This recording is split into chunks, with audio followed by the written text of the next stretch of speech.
On va parler crypto maintenant avec le Bitcoin. Alors le Bitcoin, je rappelle quand même, hein, que, l'Ethereum, la communauté, crypto dans son ensemble, faut le savoir, est complètement investie en crypto-monnaie. Résultat, eh bien, ils cherchent, partout des catalyseurs pouvant éventuellement, faire repartir à la hausse le Bitcoin. Le dernier en date, eh bien, c'est la régulation américaine qui, selon eux, aurait fait un pas décisif vers la tokenisation du marché. Je rappelle que la Commodity Future Trading Commission a lancé un programme pilote permettant d'utiliser Bitcoin, Ethereum et des stablecoins comme, eh bien, de les utiliser sur les marchés de dérivés comme collatéral.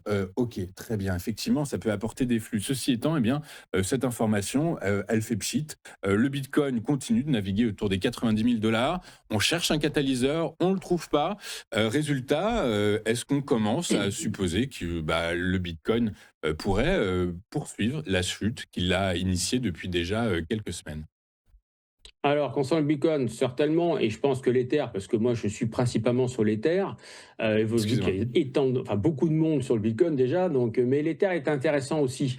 Donc c'est pour cette raison que, bon, j'en ai parlé un petit peu la semaine dernière, d'ailleurs, quand j'étais avec vous, je vous ai dit, ah, si ça tient en clôture les 2765, ils vont attaquer un petit rebond. Bon, c'est ce qui s'est passé, puisqu'en fait, ils l'ont fait une petite prise de liquidité dessous, puis derrière, ils ont attaqué un petit rebond.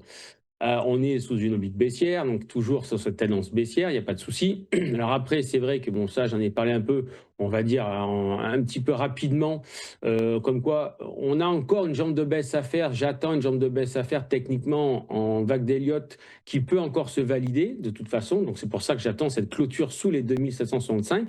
Mais j'ai clairement dit que si jamais on devait continuer de monter, la zone d'importance en fait de l'Ether, c'est surtout les 3370, 3588.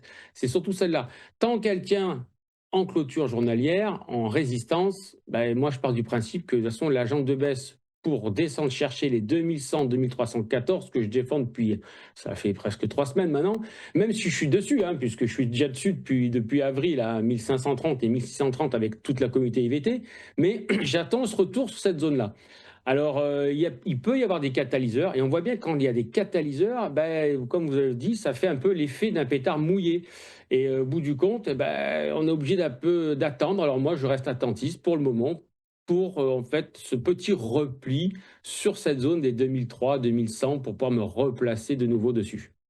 Ouais, mais effectivement, excusez-moi, on parle d'Ethereum et pas de Bitcoin. Je ne sais pas pourquoi j'ai le Bitcoin en tête. Toujours est-il qu'effectivement, hein, je rappelle qu'on peut réellement douter de l'objectivité une grande partie de la communauté crypto qui se livre à des commentaires et des analyses très régulièrement sur cette valeur, sur ces valeurs.